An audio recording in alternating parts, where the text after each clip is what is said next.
the prayer. The Memorare. Remember, most loving Virgin Mary, never was it heard that anyone who turned to you for help was left unaided. Inspired by this confidence, though burdened by my sins, I run to your protection, for you are my mother. Mother of the Word of God, do not despise my words of pleading, but be merciful and hear my prayer. Amen.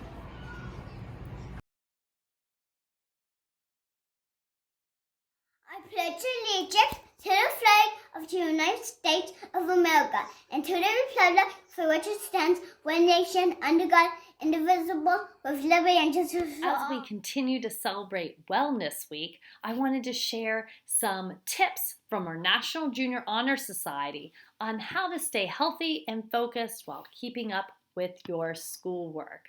My name is Gianna Lucio, and this is how I keep up with my schoolwork. And when I leave my Zoom meetings, like right now, I would usually set a timer like this. Siri, set a timer for 3 p.m.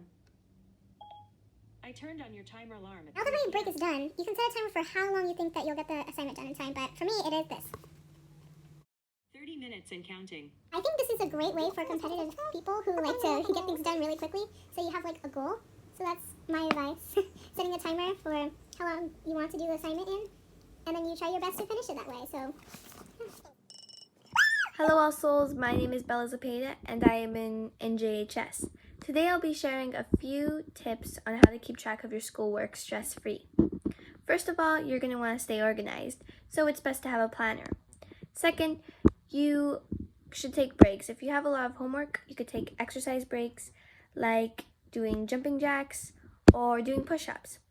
Lastly, stay focused. Bye! Hello, my name is Diego and I keep up with my schoolwork by doing it before I do anything else, before I go play and do all that. And I stay stress-free by taking some time off every now and then to relax. Again, we also have some teachers who want to share their journey over the past year and what they did to stay healthy. From the first day of school, this year has been different. In fact, this year has been difficult for us all. To help with my wellness, I explored new hiking trails. My students were also a huge part of my mental health as well. From crazy hair day, dressing up in costumes for Halloween, and dressing up for career day, we all had lots of fun during our community meetings. Hiking with my favorite buddy gave me motivation to keep going, and he even worked with me on some occasions. At the end, we made it because together we rise.